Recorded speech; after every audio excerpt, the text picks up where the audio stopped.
Shalom, jumpa lagi bersama saya Evangelis Aman Gomora, mau dipanggil Om AG juga boleh. Nah, hari ini adalah hari spesial, hari pertama kita punya acara baru podcast GKI Kasih Karunia. Tentu saja kita nggak mau lama-lama ya, juga penasaran. Tapi edisi perdana ini kita juga kedatangan tamu istimewa banget malah, yaitu hambanya langsung saja Bapak Pendeta Yohanes Suparmo. Shalom Pak, selamat siang nih, apa kabar? Luar biasa Pak Aman. Segar kelihatannya Bapak ya? Iya, segar. Oke Pak, gini, jadi semua orang udah lama nunggu, penasaran Pak. Jadi kita ngobrol santai Pak ya. Oke. Tapi pertanyaan pertama Pak, waktu dulu saya pertama kali ketemu Bapak Pak, udah zaman bahala ya Pak. Ya. Agak menarik Pak, waktu Bapak memperkenalkan nama Bapak Yohanes Suparmo, ini agak mengganggu Pak, mengganggu pikiran tepatnya. Kenapa namanya Yohanes Suparmo? Soalnya kalau nama Yohanes itu biasanya bule Pak. Bapak bisa cerita nggak? Ini seru juga nih Pak. Kisahnya Pak. Kalau cerita itu memang ada latar belakangnya bule, benar. Itu kira-kira tahun 1970. Waduh. Waktu itu saya sekolah, yaitu pendidikan guru, yaitu sekolah pendidikan guru SPG kalau zaman dulu. Nah, waktu itu jarak sekolah dari tempat saya tinggal dengan sekolahnya itu kurang lebih sekitar 20 kilo. Jauh juga ya Pak. Tapi nggak ada kendaraan, bisanya hanya jalan kaki atau naik sepeda ontel.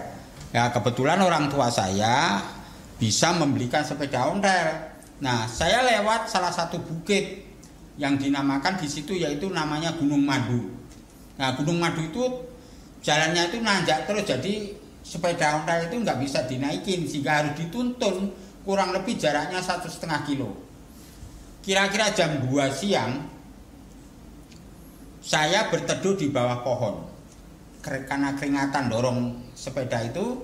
Saya teduh di situ, tidak lama kemudian dihampiri seorang bule. Seorang bule ini ngomong bahasa Indonesianya masih jarang, jadi masih susah, kadang-kadang bahasa Inggris dan sebagainya. Nah tapi saya bisa nangkap maksudnya dia, namun saya nggak bisa ngomong bahasa Inggris. Nah itu serunya di situ. Nah, dia ngobrol-ngobrol di situ, terus kemudian ngadain janjian dengan saya, kepengen ngobrol terus di rumah saya. Terus saya kasih tahu rumah saya, alamatnya ini dan sebagainya. Tidak lama kemudian, seminggu kemudian dia datang ke rumah saya. Nah, satu kampung sore-sore itu pada ngumpul, kok ada bule datang ke rumah saya. Orang pada kaget, ada apa, dan dia membawa si BMW kombi yang abu-abu kalau zaman dulu itu. Waduh, udah tua ya, itu ya. Kombi abu-abu, bukan yang kodok tapi yang minibus itu, datang ke rumah saya dan kenalan dengan dia. Rupanya kenalan itu saya nggak tahu, baru tahu sadar itu setelah saya jadi orang Kristen. Dia itu menceritakan tentang Tuhan Yesus dan dia nantang saya supaya terima Tuhan Yesus dan sebagainya.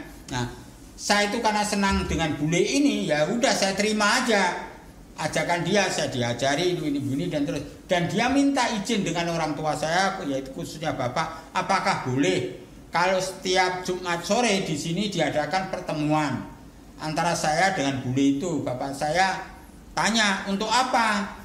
Ya, untuk membicarakan hal yang baik. Kalau untuk hal yang baik bebas, mau tiap hari boleh. Orang tua saya begitu. Betul itu, tiap Jumat datang. Rupanya dia membawa akordeon yang dimainkan dia. Anak-anak kecil ngumpul semua satu kampung itu, penuh rumah di depan itu. Karena rumah orang tua kampung itu kan ada belakang, ada depan, ada samping. Lah rumah yang depan itu kan kosong. Jadi hanya untuk tamu-tamu, jadi penuh dan sebagainya. Nah, kebetulan sebelah samping saya sono ada alat musik Jawa yaitu gamelan. Nah bule itu senang, suruh ngundang orang yang itu mainkan itu, diundang dan sebagainya.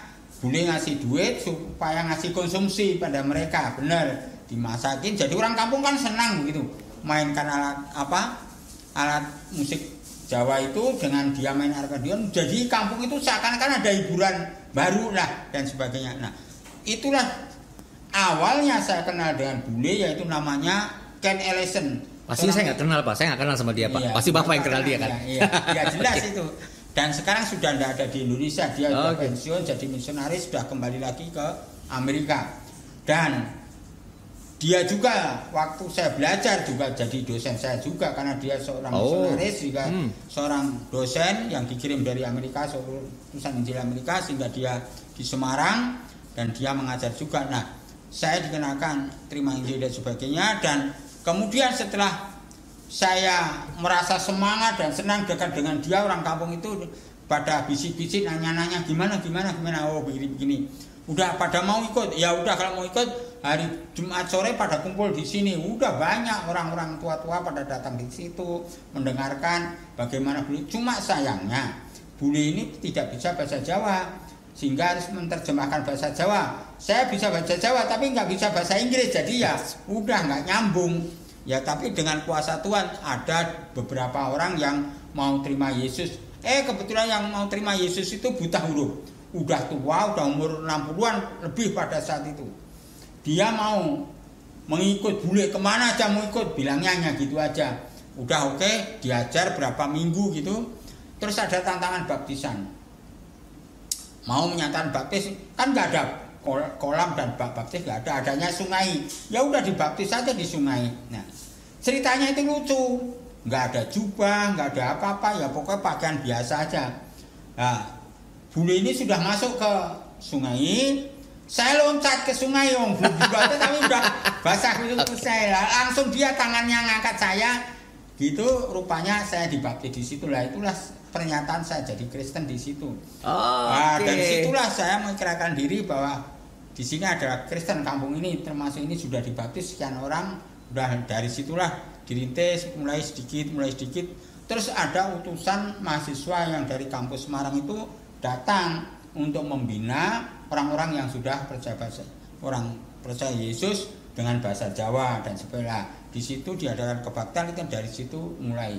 Dari situlah Bapak dikenal dengan nama Yohanes itu. Iya, dibaptis itu. Oke. Dibaptis panjang itu, Pak ya. Ditambahin nama dari seorang misionaris itu Yohanes. Nah jadi sekarang kita tahu ya, muncul embel-embel nama Yohanes itu dari situ. Padahal saya cuma nanya namanya, panjang ceritanya. Tapi begini loh, ada yang menarik sebenarnya, karena buat generasi muda sekarang ya, mungkin ini malah nggak tahu loh Pak. Kenapa? Tadi Bapak menyebut sepeda ontel. Belum tentu tuh pada tahu sepeda ontel Pak.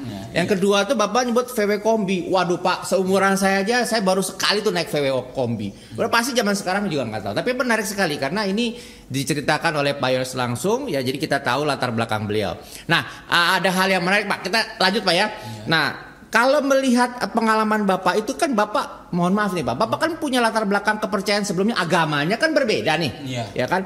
Terus kemudian Bapak setelah terima Yesus, ikut Yesus, Bapak dapat tantangan nggak dari keluarga, dari orang tua tuh gimana setelah tahu Bapak tuh jadi orang anak Tuhan gitu gimana?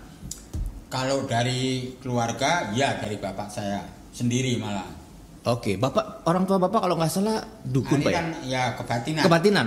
Oke, menarik nih. Kita dengerin langsung ya. Ya, saya dari Bapak itu justru tidak senang saya jadi Kristen itu saat itu. Nah, apa yang sudah dituliskan di sertifikat warisan pembagian itu sudah dicoret semua, dialihkan kepada anak-anak yang lain. Jadi hak Bapak hilang tuh? Iya, hilang hak saya di keluarga. Karena jadi Kristen? Iya, jadi Kristen. Oke. Terus dalam hati saya, oke Pak, nanti Bapak sewaktu-waktu juga akan hilang dari keyakinannya Bapak. Karena Bapak ngomong gitu? Dalam hati saya, dalam saya hati, nggak berani dengan orang tua. Tak sentil. Ya, nanti saya dihajar, karena orang tua saya itu keras. Oke. Karena latar belakang apa ya lah, pensiunan tentara, jadi ya. Mendidiknya keras.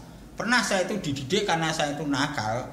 Seharian hanya main layang-layang di sawah, sehingga Bapak kesal dan sebagainya. Apa? Saya diikat di tiang rumah, ya. Rumah itu di tengah itu diikat, tangan saya ke belakang begini.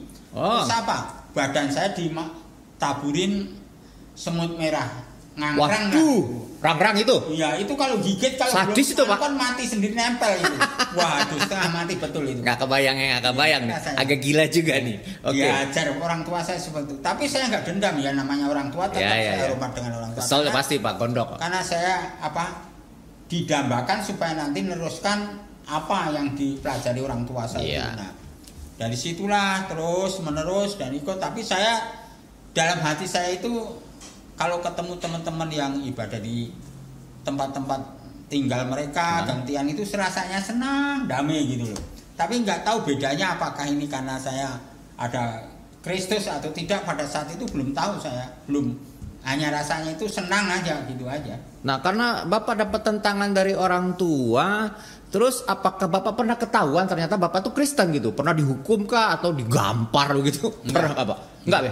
Justru tantangan meningkatnya itu pada waktu saya mau melayani. Oke, apa tuh Pak? Waktu tantangan mau melayani, mau merintis pelayanan itu waktu itu saya kan mengajar itu. Itu mau bulan Mei. Bulan Mei saya ngajar kelas 3, tapi hati saya ngajar itu sudah nggak damai. Saya harus pergi ke Semarang mendaftarkan sekolah teologi. Saya pergi-pergi terus saya ngomong kepada kepala sekolah, Pak, saya minta izin, saya mau meneruskan sekolah ke Semarang. Nah, kebetulan kepala sekolah mengizinkan, ya silakan berjalan. Terus saya jalan ke Semarang, mendaftarkan, diwawancarai, oke, besok langsung masuk kampus di asrama, semua tinggalkan, masuk asrama selama kurang lebih 4 tahun, dikatakan begitu. Sebentar. Nah, ini pasti pada penasaran kan Pak Yohanes sudah cerita banyak nih, tapi ada poinnya begini. Sebenarnya nggak banyak juga yang kita tahu. Sebetulnya Pak Yohanes kan dulunya pegawai negeri kan Pak ya? Iya. Lah, dari Bapak jadi pegawai negeri, terus akhirnya memutuskan jadi percaya Yesus, dapat tantangan keluarga, lalu akhirnya Bapak memutuskan untuk pergi kuliah teologi.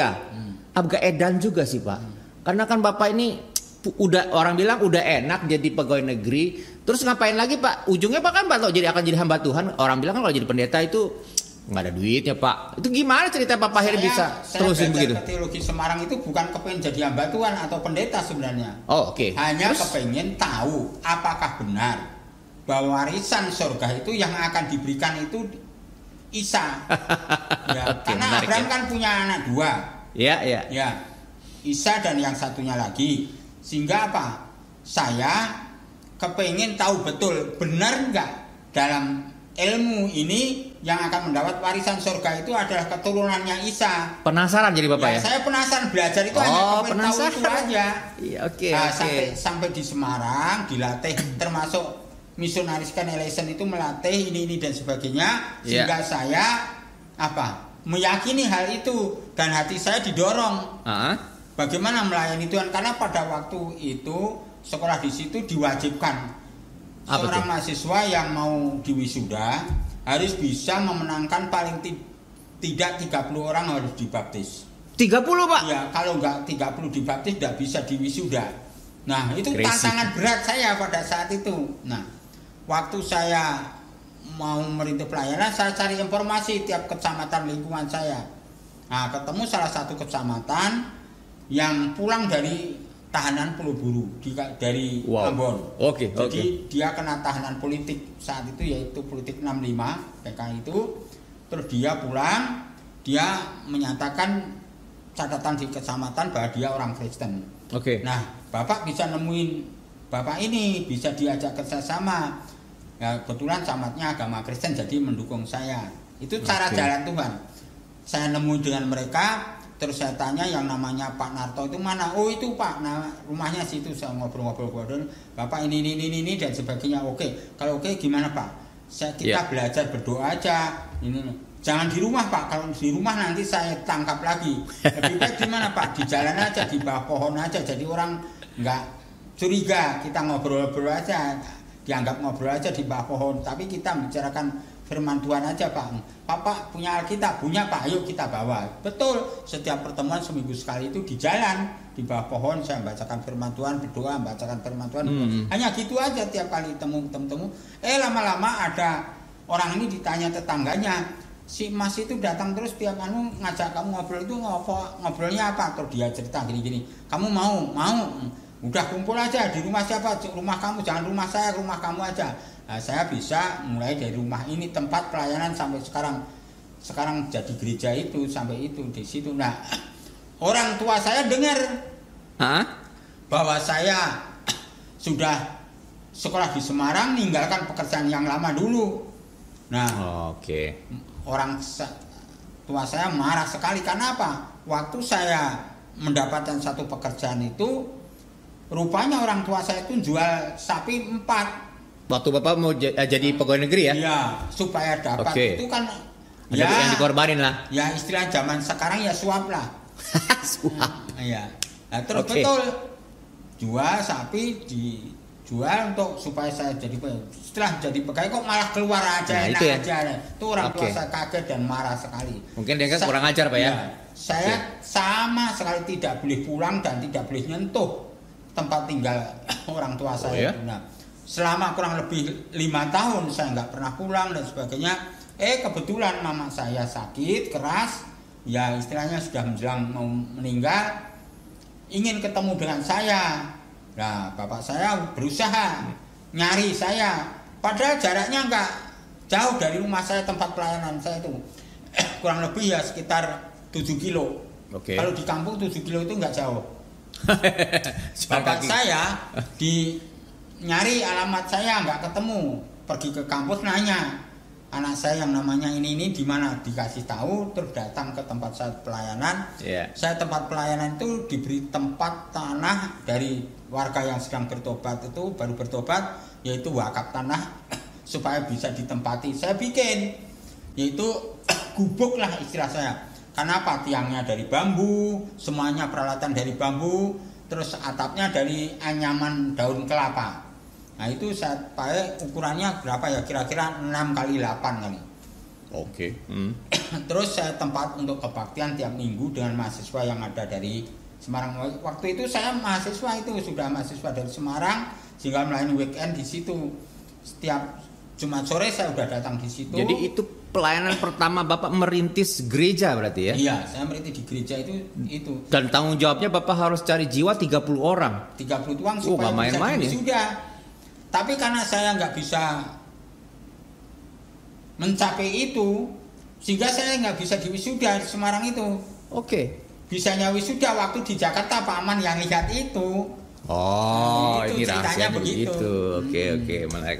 Jadi dari situlah saya bisa diwisuda di Jakarta pas waktu saya menyelesaikan S2-nya itu. Jadi Bapak ini punya suka duka ya kalau kita dengarkan beliau percaya Tuhan Yesus itu nggak gampang karena punya latar belakang orang tua yang memang kebatinan. Lalu kemudian juga ada larang-larangan. Tapi Pak Parmo ini berarti dia menyangkal diri, pikul salib ikut Tuhan gitu Pak kurang lebih ya. Lalu ada hal sebenarnya menarik nih yang kita nggak banyak tahu, sosok Pak Parmo itu punya pengalaman klinik mistis. Wah ini seru nih, horor ya. Kita pengen tahu lebih jauh. Nah sabar aja, tapi saya coba gali ya. Nah Pak Parmo ini dulu sempet menurut informasi nih, Pak Parmo tuh ditantangin kira-kira begitulah ya. Nanti kebenaran kita cek nanti langsung dengan Pak Parmo bahwa beliau itu pada akhirnya bisa menaklukkan seorang dukun yang ternama di desa itu. Nah ini betul-betul horor deh. Kita pengen tahu kita berani nggak sih? Jangankan kita mau melawan dukun ya. Kalau kita pergi ngelewatin apa itu namanya pekuburan aja, wah bulu kuduk merinding, kita takut ya. Orang lebih takut sekarang ke kuburan daripada apalagi ngelawan dukun langsung ya. Nah kita pengen tahu pengalaman Pak Parmo. Apakah kita sebagai orang percaya nih pada suatu hari mungkin aja mengalami situasi yang sama. Nah kita mau dengar dulu nih dari kisah Pak Parmo. Benar nggak sih dulu bahwa Pak Parmo punya pengalaman mistis ya seperti tadi bahwa pernah ngelawan dukun? Kisahnya bagaimana? Apa sih yang akhirnya yang dilakukan oleh Pak Parmo yang saya yakin waktu itu umurnya bukan sudah 50 tapi masih muda kan, masih belia lah, baru di dalam Tuhan. Betul nggak Pak? Boleh cerita nggak Pak? Iya, waktu itu masih semangatnya melayani Tuhan, nggak mikir ini berdiri dapat Pak bulu kuduk Pak. Tanda kasih atau apa dan apa. Saya selama melayani di tempat ini yang masih sekarang, dulu itu selama 5 tahun itu belum pernah terima istilahnya amplop dari gereja atau uang dari gereja, belum pernah. Oh, oke. Bahkan pakaian saya, baju itu satu, dasi satu, itu seterusnya aja. Asal habis minggu kebaktian ya udah lepas gantung aja nanti untuk minggu depan aja. Itu dulu dong Pak, sekarang enggak dong Pak. Kalau sekarang keterlaluan. Sehari bisa ganti berapa kali bisa. Oh, ya itu karena berkat Tuhan itu. Ya. Mantap. Nah, masalah dukun, waktu itu di kampung itu ada namanya istri daripada sekretaris desa. Oke. Itu sakit, perutnya itu bengkak besar. Nah, menurut informasi dari sekitarnya dan suaminya bahwa dia kena santet. Bukan busung lapar ya? Ya, bukan. Kan sama-sama gemuk juga. Ya, entah busung lapar atau enggak, tapi dari informasi mereka kena santet. Wah. Nah, terus serem ini. saya bilang, Pak, boleh nggak saya berdoa? Oh boleh Pak, tapi saya orang Kristen, boleh nggak? Ini Pak Boleh Dukun? Pak, nggak apa-apa Pak. Oke. Bapak mau nggak mengikuti doa saya dulu, baru nanti saya mendoakan istri Bapak. Oh Menarik, boleh, ya? saya katakan begitu. Boleh. Terus ini suaminya itu saya tantang untuk terima Yesus dan mengakui dosanya. Setelah berjalan baik, udah boleh saya berdoa untuk istrinya. Udah, berdoa saya singkat. Doa saya apa? Tuhan, jangan permalukan hambamu. Kalau dalam bahasa saat itu bukan hambamu sebenarnya. Jangan permalukan aku Tuhan, karena aku mendapat tantangan besar dalam pelayanan ini. Melalui ini banyak keluarga ini dimenangkan. Bapak takut gak sih waktu itu? Lagi berdoa begitu takut gak? Ya, dalam hati saya takut kalau nanti gak sembuh, nanti saya dikeroyok orang kampung ini. Wang Edan juga ya. Terus saya berdoa, Nekat dan nekat. doa saya singkat. Nah, gimana, Tuhan, Pak? jangan permalukan hambamu ini. Oke.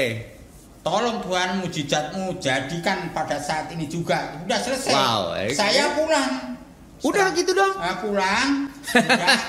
Esok harinya suaminya datang ke tempat saya. Pak Dukun ya, Pak Dukun Tempat datang. gubuk tadi, gereja Oh, pulang oke. itu, gubuk itu. Ya.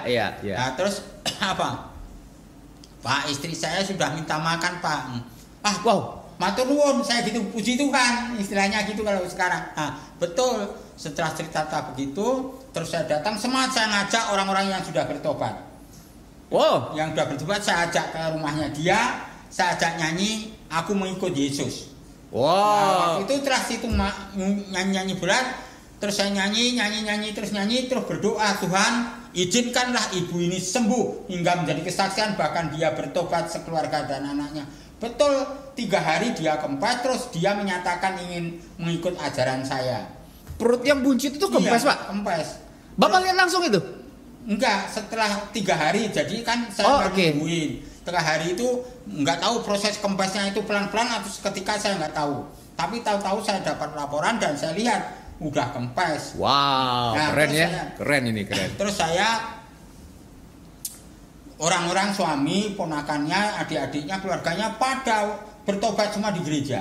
Gara-gara mereka ini. melihat mukjizat terjadi ya. Nah, Di dalam nama Yesus ada kuasa yang Nah. dahsyat. Dukun, Oke. dukun itu dengar bahwa yang menyembuhkan itu Pak Parmo itu yang menyembuhkan gitu. Oh, dia dengar. Dengar, Oke. marah dia. Wah, ini bagian horor nih. Sabar ya. Oke, lanjut, Pak. Nyuruh dengan anaknya. Oke. Terus oke. Udah gini aja. Kalau nggak terima, ayo sekarang ketemu sama-sama ketemu ngadu ilmu, saya gitu. Ngadu ilmu nih kan. Iya. Ini seru juga nih. Kalau ilmu saya kalah, saya menyembah bapakmu. Tapi kalau ilmunya bapakmu kalah, harus menyembah aku. Nah, ini. Terus Oh, betul. gitu Iya. tantangannya? Ya, tantangannya betul dibawa pertemuan di gubuk itu, di gereja kecil itu. Bapak persiapannya apa? Kalau Nggak ditantang ada. begitu? Nggak ada, Pak. Nekat Nggak. berarti Bapak ya? Ya, terus dia kan bawa keris. Wah, Bawa keris, Oke. mungkin alatnya dia ya. bawa keris ya. Kecil itu ditaruh di, nggak ada meja, gubuk ya ditaruh Iya, aja iya. di bambu itu, dianyam itu, taruh situ. Oke. Ini Pak, alat saya ini kalau saya perintah bisa bergerak, bisa berjalan. Oke, perintahkan Pak. Ya. Dukun tadi saya tantang, perintahkan Pak. Oh, benar, bisa berdiri, bisa jalan. Bapak lihat itu? Ini lihat. Gerak. Iya. Nah, setelah itu Pak, bisa saya mengeluarkan mantra saya, ilmu saya, Pak. Bapak Boleh. ngomong gitu? Nah, saya pegang Nah, dalam juga nama ya. Yesus, kuasa apapun hilang. Dalam batin saya begitu, tapi nggak berani ngucapin. Dalam batin saya begitu, karena dia kalau diucapin kan nanti marah dia. Ya, Nah, oke. udah, saya gitu. Oke. Udah Pak, sekarang udah saya mantrain. Praktekkan lagi Pak. Nggak bisa dia. Hah, Bapak minta lagi supaya itu bergerak gitu ya? Nah, Goyang seperti yang tadi. pertama. Nggak bisa. Nggak Setelah bisa, nggak Pak? bisa, dia jatuh. Geblak lah, jatuh gitu. Jatuh, oke. Nah, setelah jatuh, anaknya nolongi gini-gini. Kenapa bapak saya Pak? Saya nggak tahu menyentuh aja nggak. Saya katakan begitu dia. Nah, Oke. pada waktu itu Wow. bapaknya bangun, Wow. terus nyikap saya. Udah Pak, saya jangan dibunuh Pak, jangan dibunuh Pak. Sampai Udah, begitu, Pak? Iya, udah Pak. Nah, setelah itu, itulah jadi gempar kampung itu. Jadi Heboh lah itu ya. heboh itu. Di Nah, waktu itu heboh lah pasti Nah. berita dari mulut ke mulut ya kan? udah sekarang gini, izinkan saya supaya kampung ini menjadi makmur dan subur, orang nggak banyak sakit yang macam-macam. Saya akan mendirikan gereja, saya gitu kan. Di sini bangunan, bantu ya. Iya Pak, saya berani bantu. Berapa kubik batu yang dibutuhkan untuk fondasi. Udah. Itu dari Pak Dukun ya? Ya, dia merintahkan, kan dia kepala desa. Kepala desa, okay. Punya perintah rakyat gampang. Udah, kerja bakti, pecah batu itu di tempatnya Pak Parmo itu, betul. Kebetulan ada jemaat yang mewakafkan tempat tinggalnya, dia tinggal di belakang, depannya diserahkan gereja untuk tempat bangun gereja dekat jalan. Itu gereja rintisan Bapak berarti. Ya, setelah dimulai itu dengan Pak Kepala Desa dan dukun ini juga. Iya. Wow. Nah, dukun itu dipakai Tuhan juga supaya melengkapi bangunan itu. Tapi tidak lama kemudian untuk bangun terus ukuran saat itu ukuran 8 kali 18 di kampung gede. Dan bahannya kayu-kayu, pintu-pintu jendela semua kayu jati pilihan. Wow. Terus apa? Saya katakan pilihan apa? Karena ada orang punya rumah, kan biasa rumah orang kampung kan pakai tiangnya kayu jati. Nah itu keluarganya yang sakit bilangnya dukun, bilangnya kena dari tiang itu ada setannya. Dia diambil, ditaruh di jalan, nggak ada orang ngambil, takut kena setan. Lah saya minta boleh. Nah saya minta boleh, saya gergaji untuk pintu, kusen-kusen itu semuanya dari situ. Nah itu dari sampai sekarang masih ada itu. Masih ada? Sampai hari ini? Masih hari ini pintunya belum diganti. Dan orangnya yang menyaksikan hari ini masih ada di Jakarta ada. Wah, puji Tuhan. Ini luar biasa. Dia sekarang gabung di Gereja Baptis Cengkareng Indah. Jadi masih ada tempat sampai saat ini. Jadi orang-orang generasi pertama ketika Bapak percaya Yesus, Bapak kuliah, Bapak tinggalkan pekerjaan Bapak, lalu Bapak praktek nyata di sana, lalu pada akhirnya Bapak ketemu dengan kepala desa dukun. Disitulah iman Bapak muncul dan Bapak bisa melihat kuasa Tuhan dinyatakan.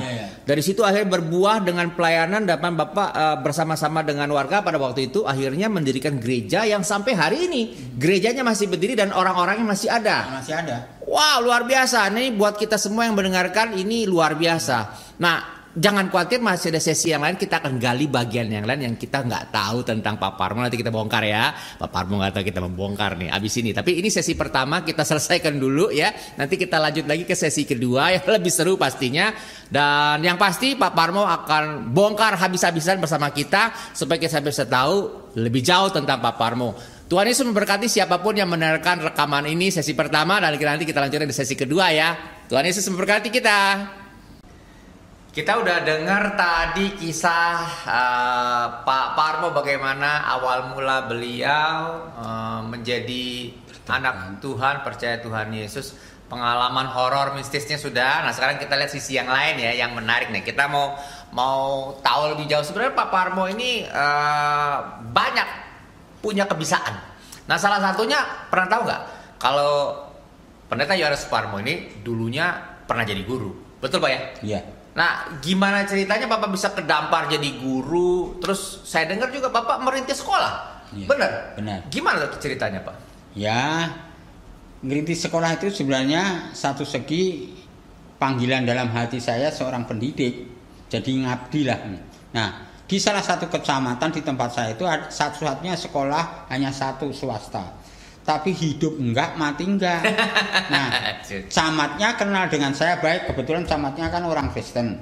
Nah, kenal saya dengan baik. Dan saya ditanya, saya punya latar belakang pendidikan guru. Sehingga saya diminta suruh membenahi sekolah yang saya katakan tadi, hidup enggak, mati enggak. Nah, saya masuk di situ. Setelah masuk situ, sekolah ini makin berkembang, bertumbuh. Dapat paket dari pemerintah SMP negeri.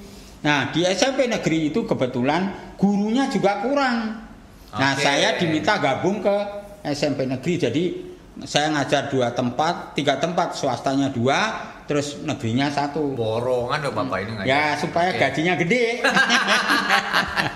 Bisa ya, gitu ya ceritanya gitu ya, ceritanya Pak? Gitu. Nah setelah saya bertobat sekolah teologia, rupanya tetangga saya jadi gembala sidang di Jakarta ini, tepatnya di Cengkareng Indah. Nah dia tahu kalau saya udah sekolah teologi dan latar belakang guru, dia tahu. Nah dia punya gereja, visinya untuk membuka sekolah. Maka dari itu saya dihubungi supaya ke Jakarta gabung dengan dia, dan saya ditugasi dari gereja itu sebagai PI bidang pendidikan. Saya suruh merintis sekolah mulai dari anak jemaat 1 anak itu. Udah saya mulai dari tempat parkiran dulu. Parkiran sebelah gereja itu ada parkiran kecil. Saya mulai di situ, saya ajari menulis, baca pada anak mereka itu. Lama-lama bisa dan sebagainya. Terus tetangga dan temannya titip. Jadi beberapa anak kecil itu titip di situ. Udah saya sendiri yang ngajar sendiri. Jadi kepala sekolah, jadi staf ya saya sendiri yang karena belum bisa rekrut orang, ngaji orang. Nah udah. Nah setelah sampai dia bisa, Pak, ini kan sudah ada beberapa anak. Kenapa Bapak nggak nerusin bikin SD aja? Saya coba SD, saya harus perlu bantuan guru. Terus saya cari jemaat yang kira-kira bisa ngajar, saya libatkan untuk ngajar ini, ngajar itu. Terus bagaimana cara ngajar saya ajari, beli buku ini, panduannya, ini itu sebagainya. Udah sampai itu setelah SD lulusan suruh bikin SMP. Udah saya nerusin bikin SMP. Setelah lulus SMP ngurus akreditasi dan sebagainya, saya ditunjuk dari Departemen Pendidikan Jakarta Barat, saya sebagai tim akreditasi sehingga saya gampang buat izin sekolah SMP SMA itu akreditasinya banyak tuh. Terus udah setelah itu sampai sekarang sekolah itu ada TK, SD, SMP, SMA sampai sekarang masih berjalan ya, sampai sekarang masih berjalan itu TK SD. Bahkan anak jemaat di sini lulusan salah satu SMA di situ. Yaitu anaknya Pak Yanto. Anaknya Pak Yanto Noel sekarang udah kuliah luar biasa itu anak itu. Dia salah satu lulusan yaitu sekolah yang seritis termasuk anak saya semuanya. Rema, Thomas, Joel, Bunga itu semua sekolah yang saya waktu rintis itu. Yang pada belum tahu nih, saya tuh sebenarnya kejebak juga sih. Ini gara-gara ini orangnya juga. Dulu saya diminta ngajar di satu sekolah di daerah Pandana Kapuk. Nah, orangnya ini yang memperkenalkan saya ke dalam dunia pendidikan, beliau lah orangnya. Betul Pak ya? Ya, betul. Dikerjain Pak Parmo waktu itu ya. Akhirnya jadi guru agama itu ngajar dari sekolah, malah TK Pak, TK sampai SMA akhirnya. Ya itu pengalaman lah. Itu luar biasa Pak Parmo bisa segala sesuatu. Tapi ada lagi yang belum pada tahu nih. Nah ini Pak Parmo mungkin agak kaget juga. Tapi mesti kita tahu ya, ada satu sisi yang menarik dalam dunia pendidikan yang beliau itu merambah yang menurut saya ini butuh kesabaran, keuletan dan keseriusan. Pak Parmo ini pernah nanganin orang gila. Orang jalanan tuh comot-comotin, dibenerin jadi orang yang bener. Kemudian mereka yang terikat dengan narkoba. Nah ini juga, nanti kita dengar dari Pak Parmo bener nggak? Jadi kita berpikir sebagai seorang hamba Tuhan, sebagai seorang figur guru, lalu Bapak bisa punya hati Pak untuk bisa menjangkau mereka. Itu bisa cerita nggak singkat Pak, supaya teman-teman semua pemirsa bisa tahu bahwa Bapak pernah ngalamin masa-masa ada orang yang katanya Pak ya, kalau itu mereka narkoba tuh itu sampai teriak-teriak atau bagaimana, itu gimana pengalaman Bapak tuh? Betul nggak Pak? Saya pada saat itu tahun 2001 saya diajak seorang hamba Tuhan yaitu pendeta Tony Bastaman. Sekarang dia di Amerika menangani geng-geng di Amerika di sana. Dulu dia jadi pimpinan saya membuat satu yayasan yang namanya Miracle Center. Miracle Center? Iya. Oke. Yaitu di arah jalan ke Safari, sebelah kanan ada Hotel Stamiang. Sekarang masih ada tulisannya Hotel Stamiang. Nah disitulah tempat saya yaitu melayani orang-orang yang tergantungan obat, yaitu narkoba dan orang yang sakit jiwa dan sebagainya. Nah, melalui dia saya diizinkan untuk bagian bidang kerohanian, di bidang yaitu pelepasan menurut istilah dia. Tapi sebenarnya saya nggak suka istilah pelepasan.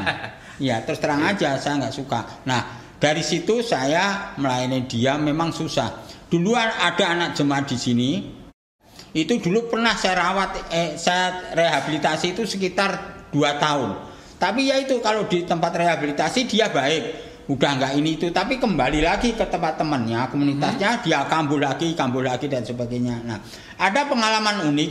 Jam 2 malam saya dibanguni pimpinan saya yaitu pendeta Tony Bastaman itu diajak ke Jakarta. Udah berdua aja naik mobil, berdua dan sebagainya. Tahu-tahu diajak mampir di jembatan Kemanggisan ini. Kemanggisan sini ya? Iya, jembatan Kemanggisan ini. Nah, itu kan di pinggir ini mau naik ke sono kan ada gubuk kecil itu. Pohon ada gubuk kecil dulu itu. Lalu? Nah, ada penghuninya yaitu orang gila itu. Nah, dibujuk masuk ke mobil. Setelah dibujuk masuk ke mobil, bawa ke puncak.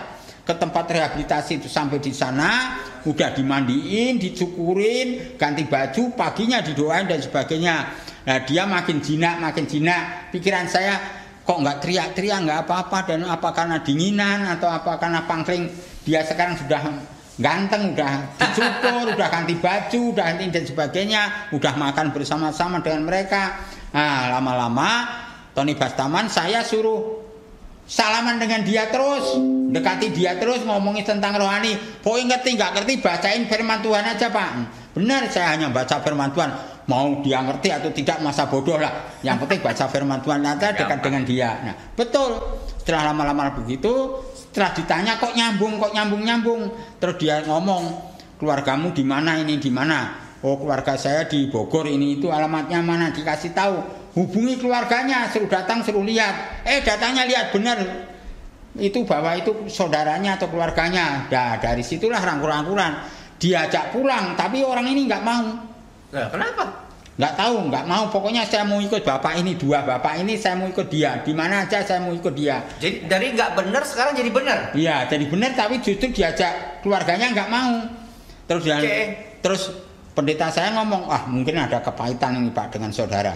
Udah konseling aja. Yang konseling gimana, orang gila. Dalam hati saya begitu. Masa konseling orang gila? Konseling orang yang waras saja susah. Betul Pak.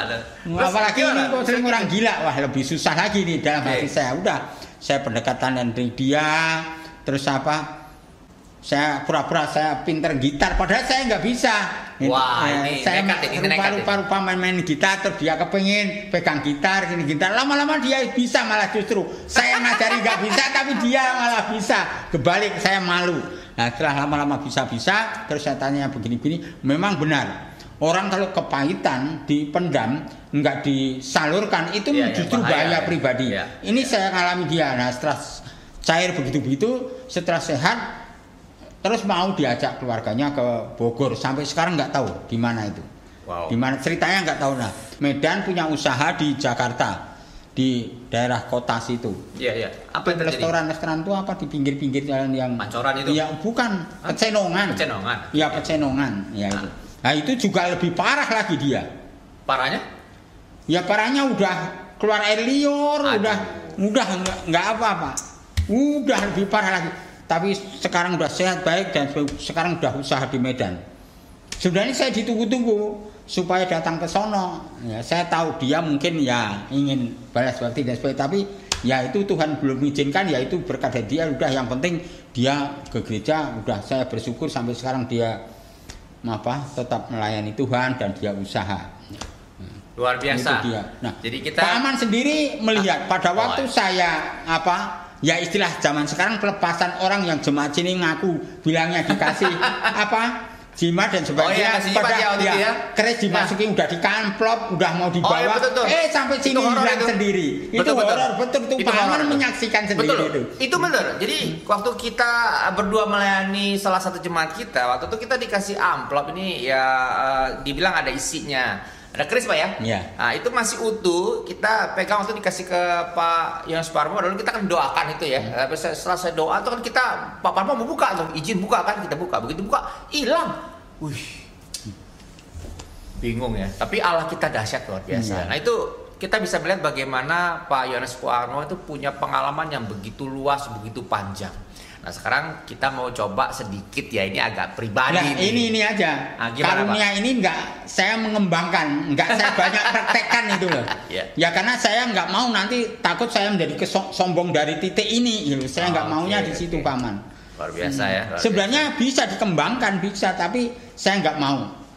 Udahlah Tuhan yang lain aja lah, saya katakan begitu. Nah, kita perlu belajar banyak dengan sosok pribadi seorang pendeta Yohanes Parmo yang adalah sekarang gembala sidangnya GKRI Kasih Karunia. Nah, kita mau tahu sebenarnya beliau ini kan, ini mohon maaf nih, tapi kita kan yang ngomong apa adanya, lepas lah ya. Jadi kita kepengen tahu Pak, Bapak ini kan dulu ini dengan almarhum Ibu lah ya. Bapak ini kan Jawa nih Pak. Kok bisa kecantol dengan Ibu yang Batak tuh gimana ceritanya? Wah, itu ceritanya panjang Paman. Kalau diceritakan singkat, ini bisa jadi 2 hari nggak selesai Paman. Oke, nanti ceritanya kita panjang, ya. tapi bisa saya singkat supaya tahu gambarannya sedikit. Biar semua orang tahu gambaran sedikit ya. Saya dipertemukan Tuhan dengan almarhum itu unik. Uniknya begini, saya melayani di Gereja Baptis Cengkareng Indah. Dia sebagai mahasiswa di Semarang di STBI, dia mau nulis skripsi tentang perkembangan atau pertumbuhan gereja melalui sekolah minggu. Nah, dia praktek di Cengkareng Indah. Nah, dari kampus ngasih tugas saya, semua mahasiswa yang di Jakarta, Pak, tolong supaya dibina cara membuat skripsinya, cara tata bahasanya, Pak. Ya, karena Bapak kan orang bahasa Indonesia, jadi tahu dianggap begitu. Menarik nah, ya. Almarhum ini, calon istri saya ini, istri saya dulu itu setiap nulis kalimat itu satu kalimat itu kata sambungnya 2 atau 3. Nah itu saya coret. Yang kata bahasa yang benar itu satu kalimat itu kata sambungnya hanya 1. Tapi dia bolak-balik ya namanya tetapi sebab itu sering diulang-ulang. Nah, itu saya coret tinta merah itu. Nah dia marah, dia laporan dengan gembala. Nah gembala saya malah bercandain. Kamu tahu nggak coret merah itu berarti dia ada artinya, itu digituin dengan dia. Dia makin penasaran karena dia nggak simpati dengan saya, sikap saya. Karena apa? Tiap pagi 5:30 udah ada di sekolah, udah berdiri di pintu. Dan dia sebagai guru di situ. Jadi malu kalau datang terlambat sebagai anak mahasiswa praktek. Nah, benar. Setiap saya datang di situ, dia kelewatnya belakang, nggak menemui saya karena malu dan sebagainya. Ceritanya panjang dan sebagainya. Nah, waktu itu saya sakit. Saya tidur, saya kan di gereja. Tapi nggak modusan, ini bener sakit kan Pak? Ya, dulu sakit biasa.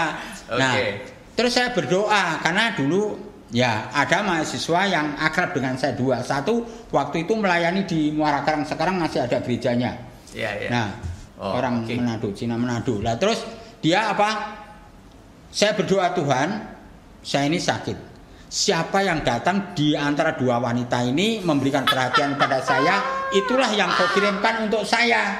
Saya katakan gitu, datang almarhum ini. Oh gitu. Bawa bubur lagi. Wah mantap benar. Nah terus saya wah apakah ini kok yang dikirim hitam?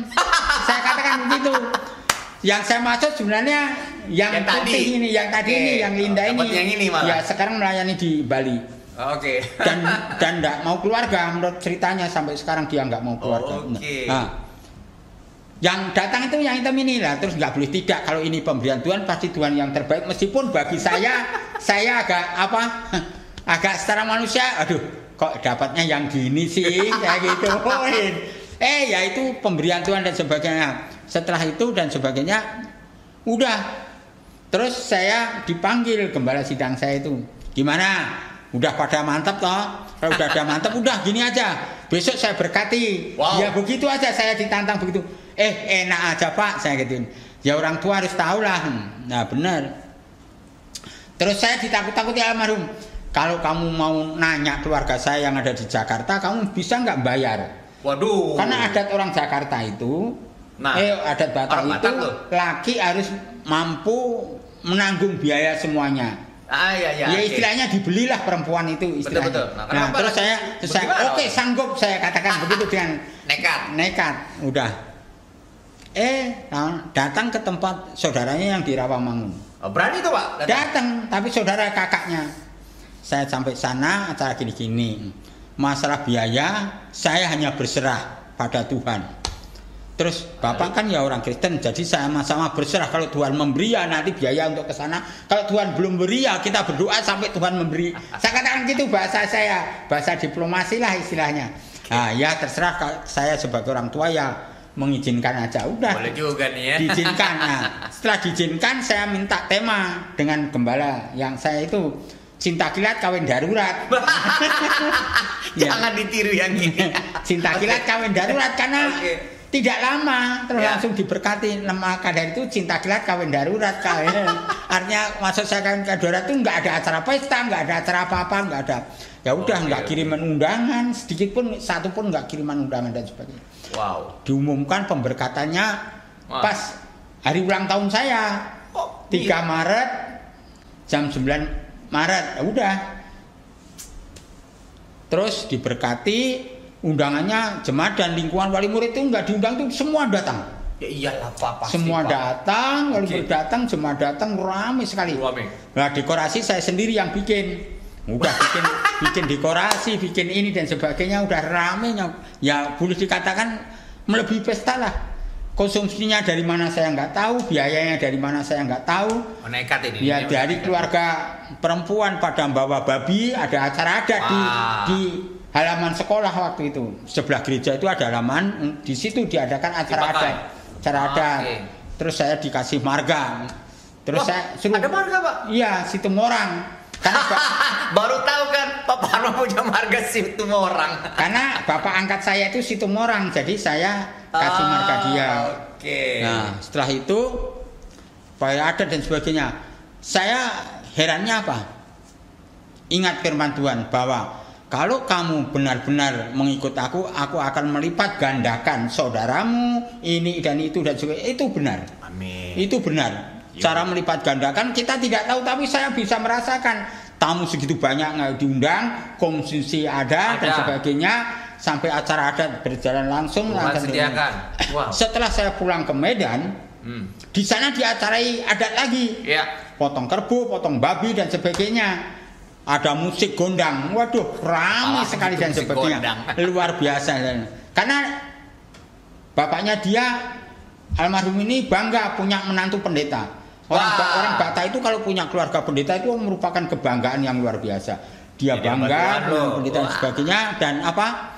Dia ngadain pesta istilahnya besar-besaran lah. Ya kebetulan kerbau ada, babi ada, ya tinggal motongnya aja di situ. Keren sih, keren Pak. Nah dari situlah sampai dia, kelebihannya almarhum itu apa? Dia punya karunia doa. Nah itu kita merasakan. Saya lemah doa. Tapi apa ditunjang dalam pelayanan dia punya karunia doa. Siapa yang mengajak dia ajak doa pasti tidak ada yang nolak dia. Pasti dia semangat doa. Dan dia punya pergumulan sebenarnya di gereja ini supaya ada tim doa kalau mau kebaktian, mau khotbah ada tim doa khusus. Itu jadi ada 2 atau 3 sampai hari ini belum terlaksana itu. Almarhum Ibu Reni. Kita berdoa supaya ada tim doa. Jadi kalau tiap minggu sebelum ibadah ada orang yang kumpul berdoa. Hanya mendoakan jalannya ibadah, pengkhotbah dan semua pantatalayan. Maksudnya dia begitu. Tapi sampai sekarang belum terlaksana. Nggak tahu nanti pasti Tuhan akan mengizinkan. Itu harapan sama-sama. Karena saya juga udah belajar maksa Pak Aman saya suruh jadi hamba Tuhan. Nah sekarang yang belum terlaksana maksa Pak Dani ini. Oke, nah makanya menarik nih Pak. Jadi Bapak setelah berumah tangga dengan Ibu Reni, Bapak kan dikaruniai 4 anak ya Pak. Dari Rema, kemudian Thomas, Yoel dan Bunga. Nah kalau saya melihat nih Pak, dari 2 diantaranya ini kan Thomas ini malah ngikutin Bapak jadi hamba Tuhan, ya kan? Kemudian Rema dan Yoel ini menjadi pendidik, menjadi guru lah kira-kira. Jadi itu juga ada rintisan dari Bapak. Nah kalau boleh tanya Pak, Bapak lebih senang mereka semua jadi anak-anak Tuhan, jadi pendeta, atau Bapak biarkan saja mereka udah mau jadi apa terserah? Gimana menurut Bapak? Kalau menurut hati saya sampai sekarang mau jadi hamba Tuhan atau menjadi biasa nggak masalah. Yang penting hidupnya jadi berkat bagi orang lain. Hidup jadi berkat buat orang lain. Nah, jadi berkat buat setiap orang yang mendengarkan ya. Apalagi Pak? Ya paling tidak hidupnya itu jangan sampai menjadi sandungan orang lain. Jangan jadi sandungan buat orang lain. Nah itu penting sekali. Kita hidup hari ini yang memperkatakan kebenaran firman Tuhan. Sesuailah apa yang kita percaya kepada Kristus. Perbuatan ucapan kita berdasarkan kebenaran firman Tuhan. Begitu Pak ya orang lain ya. Ada hal yang lain yang Bapak ingin sharing Pak buat semua orang tahu? Sebagai akhir kata, kita mari, apalagi di masa-masa akhir seperti ini ada yang bertanya pada saya, Pak, apakah ini sudah akhir zaman, sudah dekat? Saya bilang dekat atau tidak itu bukan urusan saya. Itu urusan Tuhan. Tuhan berkata tidak ada satupun orang yang tahu Yesus itu datang kembali jemput kita. Yang penting apakah kita siap dijemput oleh Tuhan atau belum. Kalau belum, siapkan diri saudara. Suasana seperti ini menjadikan berkat bagi hidup kita. Nah, saya sebenarnya dalam masa pandemi itu dalam satu segi saya sedih, tapi dalam satu segi saya senang. Senangnya apa? Supaya saya bisa meningkatkan hidup pribadi saya dekat dengan Tuhan. Dekat sama Tuhan. Salah satu contoh apa? baca Alkitab, berdoa, meskipun bacanya hanya 2 ayat, 3 ayat, tapi sering baca. Sebentar baca, dan baca, hanya merenungkan gitu, kadang-kadang mendengarkan khotbah-khotbah dari YouTube atau pujian-pujian dari YouTube. Itu banyak cara saya mendekatkan Tuhan masa pandemi ini selama hampir 2 tahun lah, udah 2 tahun ini dijalani ya 1 tahun lebih ini. Sehingga secara manusia memang kita sedih, tidak jalankan fungsi saya yang sebenarnya, tetapi itulah yang dimaui oleh Tuhan. Tidak boleh tidak, ada kesempatan banyak untuk berdoa untuk jemaat-jemaat, khususnya semua jemaat. Nah, maka dari itu saya punya daftar jemaat, baik anak-anak, nama-nama dan usaha pekerjaan mereka itu menjadi pokok doa. Sehingga kalau setiap hari saya berdoa, paling tidak 2 keluarga saya jadikan pokok doa, sehingga 1 bulan itu semuanya sudah kekapat didoakan oleh mereka, sehingga mereka ada hubungan batin, itu ada kedekatan. Karena hasil daripada doa. Saya mengucap syukur merasakan hubungan dekat saya dengan jemaat yang dipercayakan oleh Tuhan ini, sehingga saya harus berani tanggung jawab untuk ke sana. Maka saya mengajak seluruh jemaat yang mendengar dan melihat dalam siaran ini, mari kita bersama-sama jangan berhenti. Karena di rumah tangga ada tantangan, dalam pekerjaan ada tantangan, di mana tempat tidak ada, nggak ada tantangan. Apalagi melayani ada tantangan. Tetapi apakah kita mau menyerah tantangan? Tidak. Kita mari gabung pelayanan semuanya. Kasihan yang terlibat pada pelayanan kalau minggu. Oleh sebab itu saya sebagai hamba Tuhan tempat ini, mari semuanya terlibat dalam pelayanan di gereja apapun lah. Umpama saudara melihat, oh ini kurang bagus, bagaimana usahanya bagus, ayo saudara bisa ngajak teman-teman patungan untuk ini dan sebagainya, sehingga dia bisa menjadi sarana gereja kita itu menjadi bagus dan luar biasa. Saya mendengar kesaksian dari gereja-gereja lain bahwa kasih karunia luar biasa di dalam masa pandemi ini memberikan suatu pencerahan dalam pelayanannya melalui yaitu siaran daring, itu menjadi berkat bagi mereka-mereka. Meskipun khotbahnya sederhana, khotbahnya sangat sederhana. Terus terang aja, saya boleh dikatakan bukan orang pinter ngomong. Yang pinter ngomong itu Pak Aman, itu jago, pinter dia. Pada itu banyak yang nanyakan. Kalau saya kirim khotbahnya Pak Aman ke teman saya yang ada di Sorong, dia nanyakan, Pak, dia lulusan apa?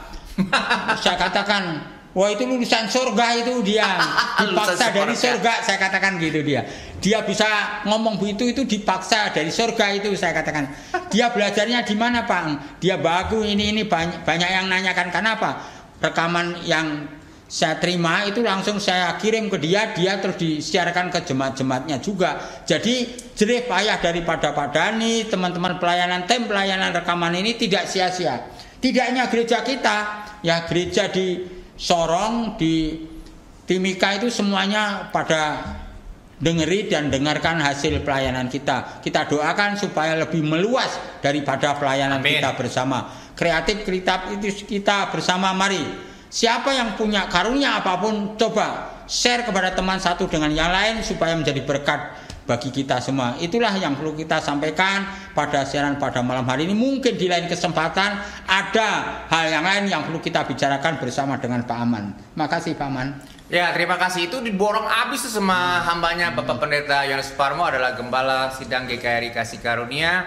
Jadi beliau sudah menyampaikan kepada kita semua hari ini latar belakang beliau, bagaimana dia bisa percaya Tuhan Yesus, perjalanan imannya, kuliahnya, bertemu dengan almarhum pasangan hidupnya, lalu kemudian harapan terhadap anak-anak, harapan terhadap kita semua jemaat dan semua orang yang mendengarkan podcast ini.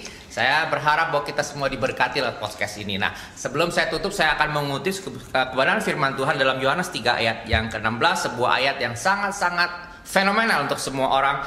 Karena begitu besar kasih Allah akan dunia ini, sehingga ia telah mengaruniakan anak yang tunggal, supaya setiap orang yang percaya kepadanya tidak binasa, melainkan beroleh hidup yang kekal. Tawaran tersebut masih berlaku hari ini untuk setiap orang yang mendengarkan podcast ini. Sebagaimana Bapak Pendeta Yohanes Suparmo sudah percaya oleh karena kasih Tuhan, tawaran yang diberikan oleh Tuhan Yesus berlaku untuk setiap orang.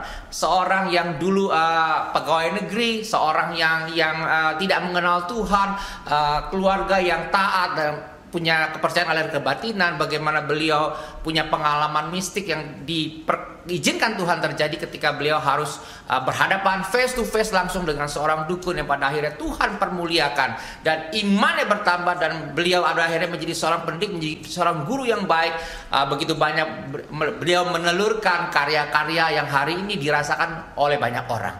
Nah, kiranya hidupan kita sebagaimana hambanya hari ini memberikan dampak buat banyak orang lain di masa pandemi ini. Mari kita sama-sama tetap berkarya bagi Kristus, mengabarkan kabar baik, nama Tuhan dipermuliakan, dan siapapun yang mendengarkan podcast ini biarlah diberkati oleh Tuhan. Harapan kami semua adalah podcast-podcast berikutnya terus memberkati setiap orang yang mendengarkannya, dan jangan lupa tetap subscribe, berikan like, dan biarlah ini terus menjadi inspirasi untuk setiap orang yang mendengarkannya. Nah, sekali lagi terima kasih untuk hambanya Bapak Pendeta Yohanes Suparmo yang sungguh-sungguh spesial pada kesempatan ini menceritakan latar belakang harapan yang juga dia harapkan untuk kita semua yang mendengarkan podcast ini. Tuhan Yesus memberkati. Sampai jumpa di dalam podcast seri-seri berikutnya. Sampai jumpa. Tuhan berkati.